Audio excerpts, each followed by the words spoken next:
잠언 12장 6절입니다. 공의는 행실이 정직한 자를 보호하고 악은 죄인을 패망하게 하느니라. 아멘.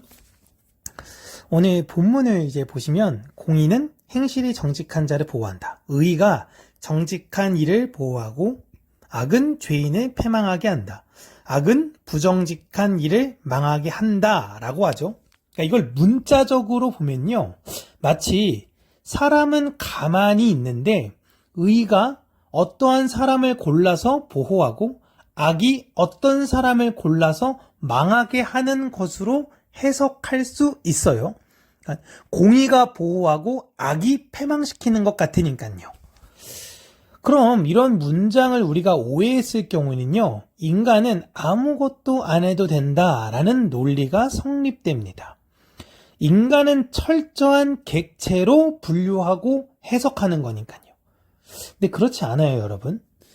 잠언, 시편, 전도서 같이 지혜문학이라는 이 개념에서는 추상적인 것들의 내용을 인격화하여 가르침을 명료하게 하는 장치로 사용합니다. 그러니까 마치 지혜를 사람처럼, 이 어떤 문장을, 단어를 사람화, 의인화시키는 게 많아요. 잠언에서 대표적인 게 지혜가 부른다. 이런 것도 같은 의미인 거죠. 지혜가 어떻게 사람을 부릅니까? 의와 악을 인격적 질서처럼 묘사된 것이지 실제로 인간의 선택권이 박탈되는 그런 말을 하려는 것이 아니에요. 사람이 의 또는 악 중 하나를 삶의 원리로 선택하게 되면 그 선택이 가져오는 후속 결과는 그 원리가 가지고 있는 고유한 작용력을 따라가게 되는 것을 말하고 있어요. 좀 말이 너무 어려울까요? 사람이 의로운 길을 선택하면요, 그 의로운 길을 선택함에 따라서 그의 길이 평탄하게 된다라는 이야기를 하고 있는 겁니다. 그러면 우리는 당연히 악이 아닌 의를 결정해야 한다라고 생각할 수 있죠. 누가 악한 길을 걸으면 나쁜 일이 일어날 거라고 이야기하는데 누가 세상에 악을 결정할까? 다 의를 결정하겠지 라고 이야기하는데 이상하게도 수많은 사람들은 다 악을 결정합니다. 이런 인간의 본성을 볼 때 사람의 내면에는 본질적으로 악이 존재하여 그 결정을 따르기가 더 쉽고 그 반대급부, 반대편인 의라는 것을 실행하는 것은 무척 어렵다는 거죠. 이 세상에 의로운 사람이 많은가? 악한 사람이 많은가? 라고 보면 악한 사람이 더 많죠. 의로운 사람 찾기가 더 어렵습니다. 그래서 의로운 행위를 하는 사람들을 칭송하죠. 여기까지의 논리를 본다면 순자가 말한 성악설의 논리와 같아요. 그러나 순자는 그 의를 찾기 위하여 교육과 질서, 예, 여기서 찾으려고 했다면 기독교는 그 의가 바로 예수 그리스도의 저주의 십자가가 우리의 악한 본성을 깨트리시는 하나님의 약속이라는 것을 믿고요. 자신 스스로는 의를 만들어낼 수 없다라는 자기 부정을 통해 전적으로 하나님의 뜻만을 따르는 행위, 이걸 기독교에서 말하는 의라는 것입니다.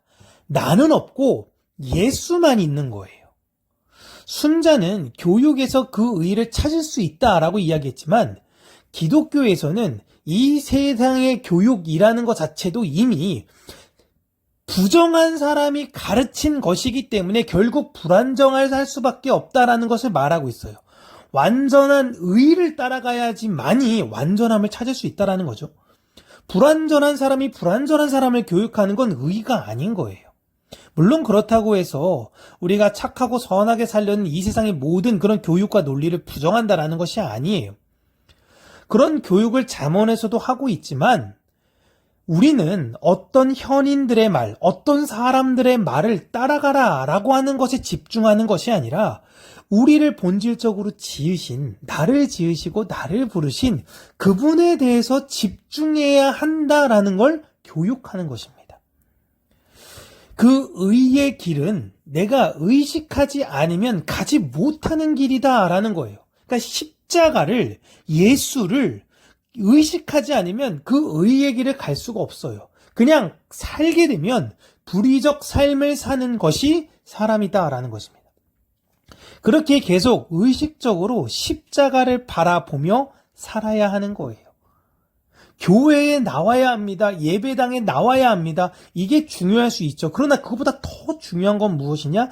내 삶 속에서 내 순간마다 십자가를 바라보며 사는 거예요. 그렇게 그 길을 가려고 애씀이 내 안에서 발현될 때 의로우신 분께서 나를 지키실 것이다 라는 겁니다.